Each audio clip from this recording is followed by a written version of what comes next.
Hello বন্ধুরা, আশা করি সবাই ভালো আছেন। আজকে আপনাদের এমন একটা জায়গায় নিয়ে এসেছি যেখানে এসে মনটা একদম শান্ত হয়ে গেল। শহুরে কোলাহল থেকে দূরে প্রকৃতির এক অদ্ভুত নীরবতা। ঠিক কতদিন পর বুক ভরে নিঃশ্বাস নিলেন। এই কংক্রিটের শহরে আমরা সবাই তো কোথাও না কোথাও হারিয়ে যাচ্ছি। মাঝে মাঝে মন চায় সবকিছু পেছনে ফেলে এমন একটা শান্ত নদীর পাড়ে এসে দাঁড়িয়ে থাকি, যেখানে কোনো তাড়া নেই, নেই কোনো যান্ত্রিক কোলাহল। মাথার ওপর এই মেঘলা আকাশ আর পায়ের নিচে শান্ত জল যেন মনে করিয়ে দেয় জীবনটা আসলে কত সুন্দর যদি একটু থামতে জানা যায়। আসসালামু আলাইকুম বন্ধুরা, কেমন আছেন সবাই? আজকের মেঘলা আকাশটা দেখেই বুঝতে পারছেন প্রকৃতি আজ এক অদ্ভুত মায়াবী রূপ ধারণ করেছে। আমরা প্রতিদিন যান্ত্রিক জীবনের গোলকধাঁধায় বন্দী থাকি, যেখানে শুধু ইট পাথরের দেয়াল আর গাড়ির হর্ন। কিন্তু মাঝে মাঝে মনটা এমন এক জায়গায় ছুটে যেতে চায় যেখানে দাঁড়ালে বুক ভরে একটু তাজা বাতাস নেওয়া যায়। আজ আমি আপনাদের নিয়ে এসেছি গাজীপুর জেলার পিরোজয়লী ইউনিয়নের এক অপরূপ সুন্দর জায়গায়, যার নাম হাটখোলা ব্রিজ। আকাশটা আজ পুরো ঘোলাটে, মেঘেরা যেন দল বেঁধে নেমে আসতে চাইছে মাটির কাছাকাছি। বৃষ্টির ঠিক আগের এই সময়টাতে প্রকৃতির যে কী রূপ, তা এখানে না এলে হয়তো বিশ্বাসই করা যেত না। চলুন আজ এই মেঘলা বিকেলে আপনাদের ঘুরিয়ে দেখাই গাজীপুরের এই মিনি হাওড় আর তার চারপাশের গল্প। এই যে দেখতে পাচ্ছেন হাটখোলা ব্রিজ, এর দুই পাশে সুন্দর লাল আর সাদা রঙের পিলারের সারি। আর এই চওড়া ঢালাই রাস্তাটা যেন সোজা প্রকৃতির গভীরে মিশে গেছে। অদ্ভুত একটা শান্তি কাজ করছে এখানে। রাস্তার একপাশে পাথরের ব্লক দিয়ে সুন্দর করে বাঁধ দেওয়া হয়েছে, যাতে পানির তোড়ে মাটি ধসে না যায়। আর একটু খেয়াল করে দেখুন এই গ্রামীণ রাস্তায় কত সহজ সরল জীবন। একটা ইজি বাইক বা টমটম যাত্রী নিয়ে ধীরে ধীরে পার হয়ে যাচ্ছে। শহুরে দামি গাড়ির চেয়ে এই টমটমের শব্দটাও এখানে কেমন যেন সুরের মতো শোনায়। আর দেখুন, ব্রিজের মাঝখানে মনের সুখে ঘুরে বেড়াচ্ছে কয়েকটা ছাগলছানা। এদের কোনো তাড়া নেই, কোনো চিন্তা নেই। প্রকৃতির সাথে মানুষের এবং পশু পাখির এই যে সহাবস্থান, এটাই তো আসল গ্রাম বাংলা। আমরা যারা শহরে থাকি তারা এই ছোট ছোট আনন্দগুলো একদম ভুলে যাই। এবার আপনাদের একটু এই বিশাল জলরাশির গল্প বলি। অনেকেই হয়তো ভাববেন গাজীপুরে আবার হাওর আসলো কোত্থেকে। আসলে বর্ষাকালে এই অঞ্চলটি যেন একটা মিনি হাওরের রূপ নেয়। চারপাশের বিভিন্ন স্থানের বৃষ্টির পানি আর প্রকৃতির নিজস্ব স্রোত এসে জমা হয় এখানে। তবে এই পানির একটা দারুণ উৎস আছে।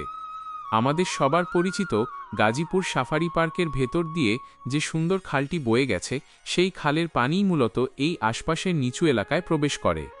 বর্ষার এই সময় পানি পুরো কানায় কানায় পূর্ণ থাকে। যেদিকে চোখ যায় শুধু পানি আর পানি। কিন্তু প্রকৃতি বড় অদ্ভুত। ঠিক যখন শুষ্ক মৌসুম আসে, তখন এই পানি ধীরে ধীরে শুকিয়ে কমে যায়। তখন আবার এখানে অন্য রূপ দেখা যায়। কিন্তু বর্ষার এই কানায় কানায় ভরা রূপটার মজাই আলাদা। বুক কাঁপানো বাতাস আর ঢেউয়ের শব্দ যেন মনের সব ক্লান্তি ধুয়ে মুছে সাফ করে দেয়।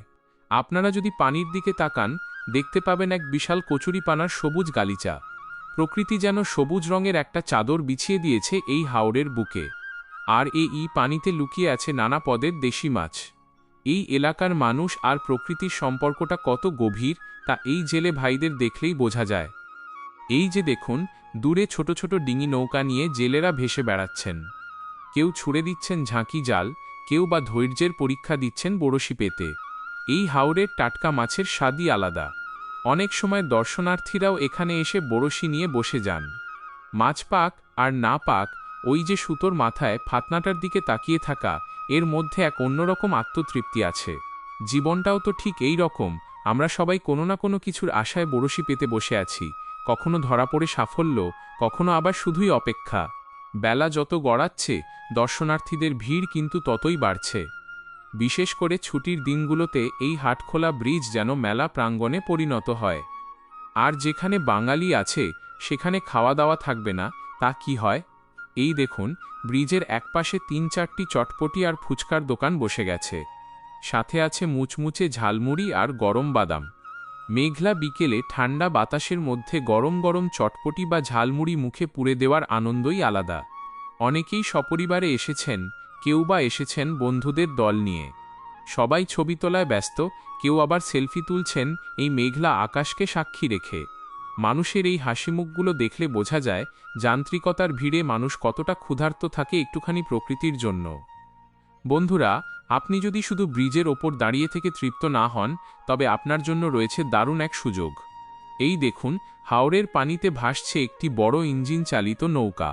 সামান্য কিছু টাকা খরচ করে আপনি এই নৌকায় চড়ে পুরো হাওরটা ঘুরে আসতে পারেন। ইঞ্জিনের ওই ভট ভট শব্দ আর নৌকার গলুইয়ে বসে বাতাসের ঝাপটা মুখে মাখা, সে এক অন্যরকম রোমাঞ্চ। যখন নৌকাটি কচুরিপানা কেটে কেটে ভেতরের দিকে চলে যায়, তখন মনে হবে আপনি বুঝি গাজীপুরে নেই, সরাসরি সুনামগঞ্জ বা কিশোরগঞ্জের কোনো আসল হাওরে চলে এসেছেন।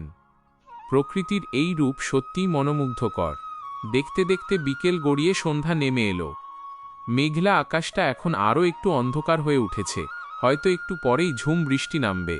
প্রকৃতির এই শান্ত, মায়াবী রূপ আজ আমার মনে অনেকদিন ধরে জমে থাকা শহরের ক্লান্তিগুলো এক নিমেষে দূর করে দিল।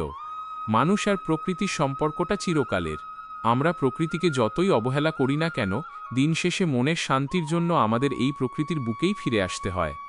বন্ধুরা, ভেতরের এই চমৎকার দৃশ্যটি দেখা শেষ করে যেই না একটু পাশে তাকালাম, দেখি বিশাল এক মাছের ফিশারি। ফিশারির পানিতে মাছগুলো যেভাবে কিলবিল করছিল, সত্যি বলতে দেখতে জাস্ট অসাধারণ লাগছিল। মনটাই ভালো হয়ে গেল। শুধু আমি একাই নই, আমার মতো আরও অনেকেই ফিশারির পাড়ে বসে শান্তিতে সময় কাটাচ্ছেন। কেউ কেউ আবার মাছের এই খেলা দেখায় ব্যস্ত। গাজীপুরের পীরজয়লী ইউনিয়নের এই হাটখোলা ব্রিজ আপনাদের কেমন লাগলো তা অবশ্যই কমেন্ট করে জানাবেন। যদি ভিডিওটি ভালো লেগে থাকে তবে লাইক ও শেয়ার করতে ভুলবেন না। দেখা হবে পরবর্তী কোনো ব্লগে, নতুন কোনো সুন্দর জায়গায়। ততক্ষণ পর্যন্ত সবাই ভালো থাকুন, সুস্থ থাকুন আর প্রকৃতির যত্ন নিন। আল্লাহ হাফেজ।